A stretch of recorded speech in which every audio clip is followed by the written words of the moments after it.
అలుపెరగని పోరాటం నిజంగా బడుగు బలహీన వర్గాల కోసం కావచ్చు, లేదంటే ఈ అనంతబాబు కేసుకు సంబంధించి కూడా మీరు మొదటి నుంచి జగన్మోహన్ రెడ్డి అధికారంలో ఉన్నప్పుడు మిమ్మల్ని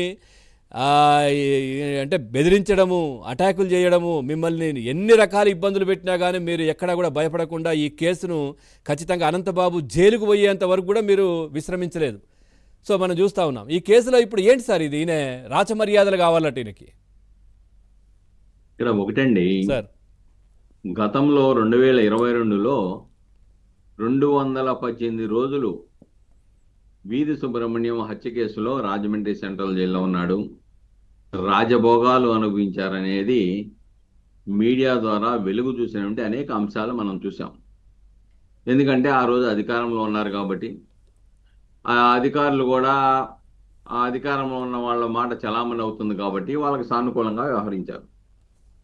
ఆనాడు అనుభవించినటువంటి సదుపాయాలు ఇప్పుడు కూడా నాకు కావాలి అని చెప్పి అడగటంలో మనం ఆశ్చర్యపోవాల్సిన అవసరం లేదు. ఆనాడు చేసి ఈనాడు ఎందుకు చేయరని చెప్పేసి అదే అధికారులు కొంతమంది ఉన్నారు కాబట్టి వాళ్ళని ప్రశ్నించాం.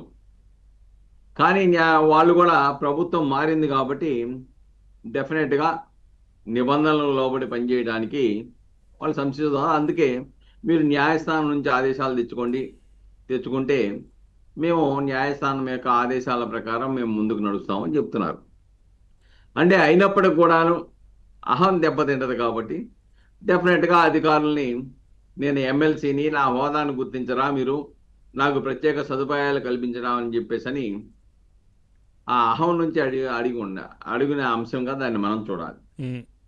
ఇక్కడ ఇంకోటి ఏంటంటే, ఆల్రెడీ మీరు చెప్పినట్లుగా అది ఒకటే కాదండి, ఆల్రెడీ ఏదైతే బెయిల్ యొక్క మర్డర్ కేసులో, వీధి సుబ్రహ్మణ్యం హత్య కేసులో ఏదైతే బెయిల్ నిబంధనల ప్రకారం విడుదలయ్యాడో, ఆ విడుదలైనప్పుడు కొన్ని నిబంధనలు ఇచ్చారు. ఏంటి?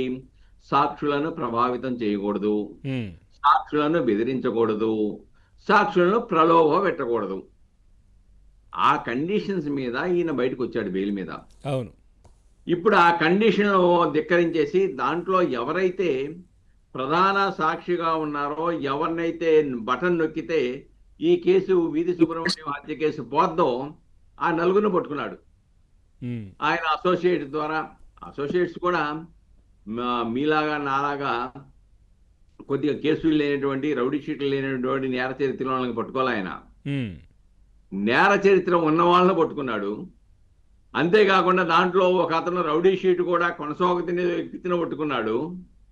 అలాంటి వాళ్ళ ద్వారా వీళ్ళ దగ్గరికి వెళ్ళి బెదిరించి నయానా బయ్యానా అక్రమంగా నిర్బంధించేసి ముందు ₹1,00,000 తీసుకోమంటే మాకు వద్దనంటే చంపేస్తామని అంటాం, తర్వాత కాగితాల మీద సంతకాలు తీసుకోవటం, తర్వాత వాట్సాప్ వీడియోలో డైరెక్ట్గా అనంతబాబే కాంటాక్ట్లోకి వచ్చేసి బెదిరించడం, ఇవన్నీ కూడా విచారణలో వెల్లడైనటువంటి అంశాలు.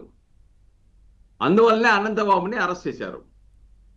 ఆ కాగితాలని ఆయన వివిధ రకాలుగా నేను ఉపయోగిస్తాను, మర్డర్ కేసులో నాకు అనుకూలంగా మీరు సాక్ష్యం చెప్పకపోతే అని చెప్పేసి ఏదైతే బెదిరించాడో దాన్ని కూడా విచారణ సంస్థలు పరిగణలో తీసుకున్నాయి, కేసు పెట్టినాయి, అరెస్ట్ చేసినాయి. చివరికి అరెస్ట్ నుంచి తప్పించుకున్నాడు. చివరికి వీధి సుబ్రహ్మణ్యం హత్య కేసులో కోర్టుకు హాజరైనప్పుడు కాపు కాసి పోలీసు వాళ్ళు పట్టుకున్నారు. 25వ తారీఖు నుంచి ఇప్పటి వరకు కూడా రాజమండ్రి సెంట్రల్ జైల్లోనే ఉన్న విషయం మనం గమనించాం. అంతేకాకుండా ఇవాళ ఉదయం మొన్న కూడా చూశాను, ఇవాళ ఉదయం ఇంకోసారి చూశాను, చంద్రబాబు నాయుడు గారు కూడా వీధి సుబ్రహ్మణ్యం కేసులో చాలా తీవ్రంగా స్పందించిన విషయాన్ని మనం గమనించాలి. ఆ రోజు ఇలా చేశారు, అంతేకాదు చంపివేయటమే కాదు, డోర్ డెలివరీ చేశారు, బెయిల్ మీద బయటకు వచ్చిన తర్వాత ఊరేగించారు, ఈ రోజున సాక్షులకి డబ్బులు ఇస్తాము లక్షలాది రూపాయలని చెప్పేసి బెదిరిస్తున్నారు. ఈ ప్రభుత్వం చూస్తూ ఊరుకోదు. డెఫినెట్గా ప్రభుత్వం దళితుల పక్షాన వాళ్ళ మీద జరిగినటువంటి ఈ యొక్క నేరం ఏదైతే ఉందో ఈ నేరం పట్ల చిత్తశుద్ధితో వ్యవహరిస్తుందని చెప్పడానికి అదొక నిదర్శనం. అంతేకాదండి, ఈ ప్రభుత్వం మారిన తర్వాతే కదా ఫర్దర్ విచారణకి సిట్టు వేసింది. ఆ యొక్క తల్లిగారు, ఆ వీధి సుబ్రహ్మణ్యం తల్లిగారు ఇచ్చినటువంటి వినతిపత్రం మీద ప్రభుత్వం డీజీపీకి జోక్యం చేసుకొని నిజమే దీంట్లో తదుపరి విచారణ జరపాలని నిర్ధారణకు వచ్చారు. ఏటుగా భార్యను పెట్టారు. విచారణ ప్రారంభం అవుతూ ఉండగా సాక్షులను ప్రభావితం చేయడానికి ఆయన అన్ని రకాల ప్రయత్నాలు చేసి ఇరుక్కున్నాడు.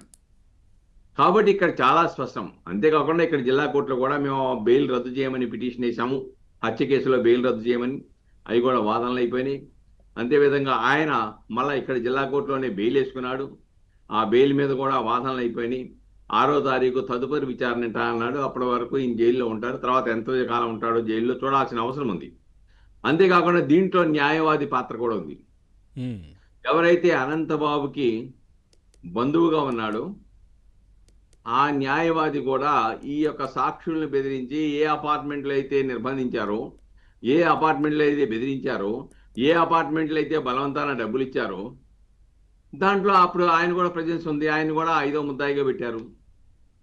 ఆయన కూడా ముందస్తు బెయిల్ వేశాడు. దాని మీద కూడా ఆర్గ్యుమెంట్ జరుగుతుంది. రేపు 6వ తారీఖుకి అవి కూడా వాదనలు పడ్డాయి.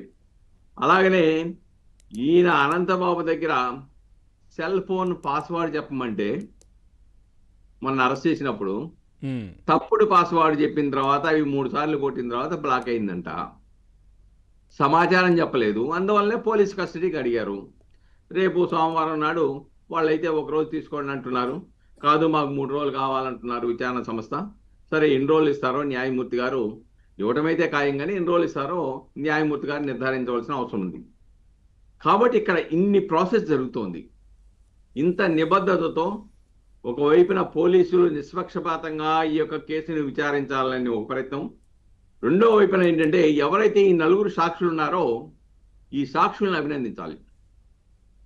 వీళ్ళని అంత బలం తీసి భయపెట్టి చంపుతామని చెప్పేసని, మీ బాడీలు కూడా కనబడకుండా చేస్తామని చెప్పేసని బలవంతాన ₹1,00,000 ఇచ్చేసిన తర్వాత వీళ్ళు 4 ఆలోచించుకున్నారు. వీధి సుబ్రహ్మణ్యం మన స్నేహితుడు, మనకు తెలిసిన వాడు, ఆయనకి అన్యాయం చేద్దామని ఆలోచించి లేదు ఇది పోలీసు వాళ్ళకి చెప్పాలని మరుసటి రోజు పోలీసు వాళ్ళ దగ్గరికి వెళ్ళి ఆ ₹4,00,000తో పాటు వాస్తవాలు చెప్పి ఫిర్యాదు ఇచ్చారు. ఇది ముందు రోజు రాత్రి 7 గంటల వరకు జరిగింది. మరుసటి రోజు ఉదయం 10 గంటలకి పోలీస్ స్టేషన్కి వెళ్ళి ఆ డబ్బు 4,00,000 హ్యాండ్ ఓవర్ చేశారు. ఇలా నన్ను బెదిరించారు, పలానా వాళ్ళు బెదిరించారు, పలానా చోట నిర్బంధించారు, ఈ విధంగా అన్నారని చెప్పేసి ఫిర్యాదు ఇచ్చాడు. దాని మీద నమోదు చేశారు. దాంట్లో అనంతబాబు పాత్ర స్పష్టంగా కనబడుతూ ఉంది. అల్టీరియర్ బెనిఫిషియరీ ఎవరంటే అనంతబాబు భార్య. ఆ యొక్క వీధి సుబ్రహ్మణ్యం మర్డర్ కేసులో తప్పుడు సాక్ష్యం చెప్పాలి, దానికి డబ్బులు ఇచ్చారు. కాబట్టి దీంట్లో చాలా